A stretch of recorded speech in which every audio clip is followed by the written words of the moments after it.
Good evening, everybody. We've got a truckload of New York Mets news and updates to cover tonight from the last couple of days.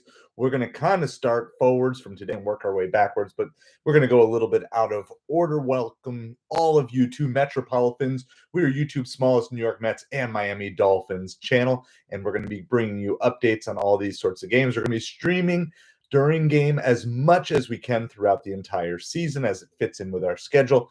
Unfortunately, the last couple of days, there have not even been games that have been on actual video broadcast, which is some major problem here that MLB needs to get worked out. There is absolutely zero reason, even if you don't want to have announcers in the booths, that you can't have at least a singular live stream or like 2 or 3 camera angles for all these spring training games. This is the time of year when lots of fans will actually take the time to get to know some of their prospects, some of the new players on the team. And honestly, it's great to have baseball on when you come home from school for kids and younger kids.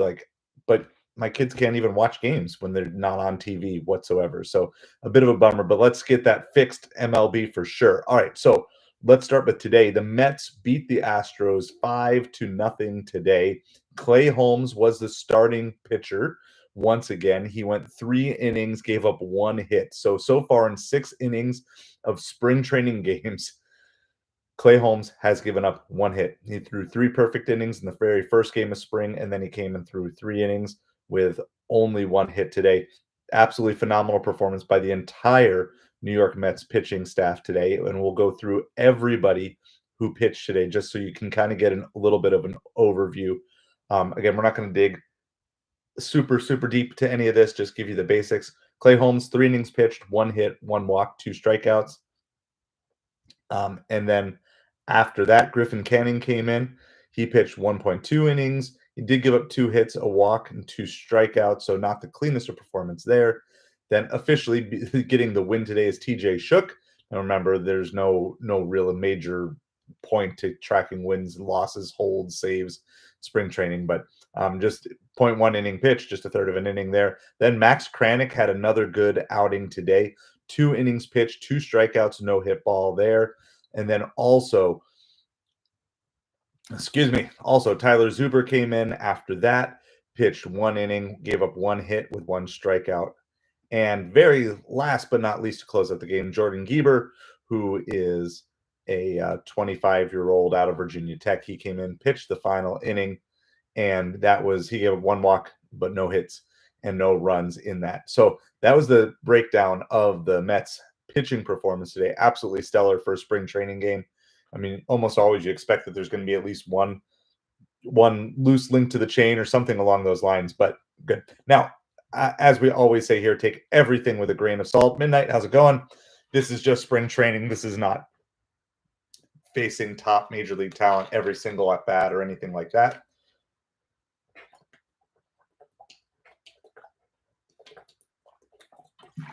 Sorry, excited, thirsty, lots of things to go on. All right, so Mets pitching just absolutely dominant today against the Astros. Now, Mets hitting. How did the Mets do with hitting? Well, there were 2 major plays. They were both home runs that the Mets had today. First is Ryan Clifford. So Ryan Clifford is a New York Mets prospect. He is our potential first baseman of the future. So at whatever point in time that either Pete Alonso or Vlad Guerrero Jr. or whoever is no longer around, he is kind of the heir apparent, the guy that maybe you'll be hoping to see in 5 years, 4 years, 3 years. I don't know exactly if he has a projected arrival date yet, but he came in and he hit a 2-run homer today, and that was in the 6th inning. So the Mets scored 4 runs in the 6th today, and so to really break things open, they scored 1 in the 5th. I'm just trying to see if he started. No, he did not start the game, but he came in for Jesse Winker a little bit later in the game, hit a home run there. But then shortly after that, Brett Baty came in and also hit a 2-run homer, bounced right off the top of the fence and over. And that continues Brett Baty's absolutely torrid pace this spring. And again, it is just spring training. But here's the thing. If you want to build a narrative around the fact that, well, Brett Baty's not good and, and if he wasn't doing well, you'd be bragging about that. So I'm going to tell you just the opposite. I am on the Brett Baty bandwagon. I understand that there's still a very good chance that he's going to get traded. However, if you're a Mets fan, I don't understand why I see so many Mets fans rooting against Brett Baty. You want him to do well because either he will do well enough to crack this team and crack this roster and have a roster spot and be contributing to this team, or he will do well and he will become trade bait to get a better piece. So even if you feel like Brett Baty has had enough chances and you don't want to see him with the Mets long term, in the very least, you want to be cheering for him. And this whole idea that you would be rooting against, someone who is part of this baby Mets team that came up, I don't understand it and I don't get it. And I honestly think that this could be the breakout year for Brett Baty. Obviously, he just got steamrolled last year by Vientos coming up and just not relinquishing that spot. And so I don't understand why I see so many people just rooting against Brett Baty. It doesn't make any sense whatsoever. Root for him.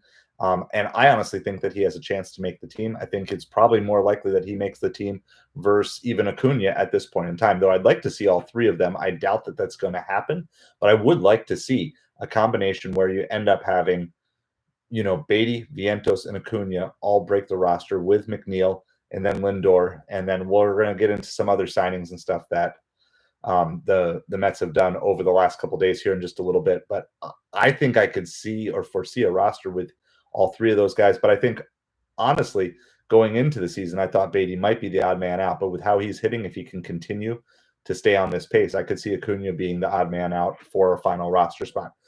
Again, that depends on exactly what else the Mets do with platoon and backup players for the infield. And we're going to get to some more information on that in a little bit. Now, I wanted to highlight this article that I don't know, some of you are going to like this. Some of you, like me, are not going to like this idea, I think personally, but I saw this article today, so I figure I'll cover it here really quick. Mets-Yankees trade idea swaps Brett Baty for $37 million two-time All-Star. Now, when I saw this, I was trying to think, like, who are we talking about here? And then I read, and I'm like, no way do I want this trade. The New York Mets and the Yankees may be in a constant battle for relevance, but that doesn't mean the two sides can't make the occasional trade. Specifically, I'm going to scroll down here. Michael Bronner of the New York Yankees on SI proposed a hypothetical trade with the potential to benefit both sides. Bronner's pitch would send Yankee starting pitcher Marcus Stroman to Queens for Mets third baseman and former top prospect Brett Baty. Stroman, who had his best stretch of his career during 2 seasons with Mets from 2019 to 2021, could be a potential help to their issue in the rotation. Baty could be a possible upgrade for anything the Yankees currently have at third. Now, I won't speak from the Yankee side, and but maybe he would be a significant third base upgrade. But from the Mets side, I have no interest in bringing Marcus Stroman back. Maybe this was a deal, would be a deal that could happen. But I think that there is just a lot more value in the long term of holding off and seeing who's going to be available at the trade deadline. I'm still just not in panic mode about this New York Mets rotation. So, yeah, Aaron Judge is overrated. How's it going, Behold? Appreciate you hanging out tonight. So I don't know what you guys think on this. I think you're trading someone who's got a potential future as a starter or at least a platoon infielder for years and years to come for basically a temporary rental. I would not be excited about this particular deal going on or happening. So we're gonna do that. All right. So now we've got a couple more updates on things. So Midnight, sorry to hear that things could be better, but I'm glad to hear that they could be worse. Yeah, I understand that. I got that. So doing well tonight. Doing well. I'm glad to actually do a little update here on the Mets. We got some stuff going, and the game tomorrow is actually going to be on TV. So we'll do this. Okay, so the Mets had made a couple of little acquisitions the last couple of days. In case you've missed it, we want to make sure you get all caught up on all of that.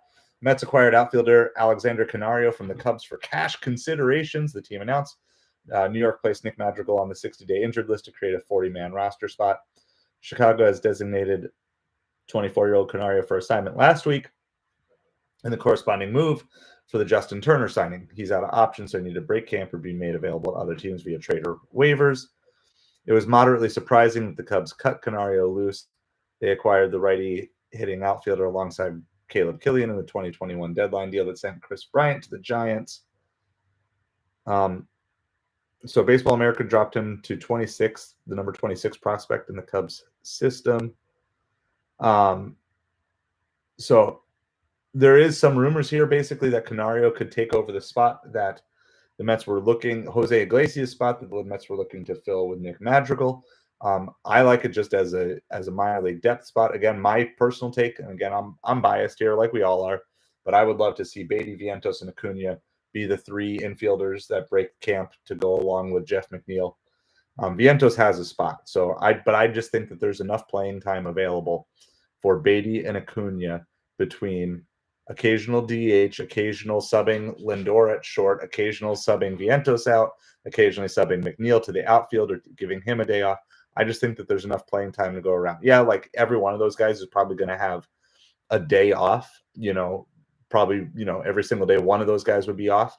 However, if you're just continuing to build up the resume for that. However, there is a lot of possibility here. And again, I guess there's maybe Canario is an outfielder. Sorry, I was getting that confused with someone else. So right now, Mets for the outfield have Soto, Nimmo, Tyron Taylor, Jose Siri, Starling Marte, and Jesse Winker as a designated hitter. Now, there are still lots of rumors swirling regarding Starling Marte being traded, but nothing for sure happening there. All right. Now, the Mets also added a pitching piece. And so we're going to there was lots of talk a couple of days ago when we were streaming about this idea of would the Mets sign another pitcher in specific. Well, they did sign a Jose, but it is not Jose Quintana. It's Jose Urena that they ended up signing. With multiple injuries clawing out rotation depth, the Mets made a move to shore it up on Thursday, agreeing to terms on a minor league deal with right-hander Jose Urena. The Mets have not announced the deal because pending a physical. Source confirms contract is worth $2 million if Urena reaches the majors. 33-year-old veteran of 10 big league seasons. Urena threw 109 innings with a 3.8 ERA, 3.80 ERA for the Rangers last season. Features one of the game's hardest fastballs, averaging 96 miles an hour with a pitch. But here's the interesting thing with Urena that really bodes well for the Mets. A couple things. One, his salary is low, $2 million if he makes the majors, versus a Jose Quintana who would have cost the Mets significantly more to bring him in. That's just the nature of the experience and just what Quintana would be worth on the open market. And of course, the Mets are already paying like a huge luxury tax right now.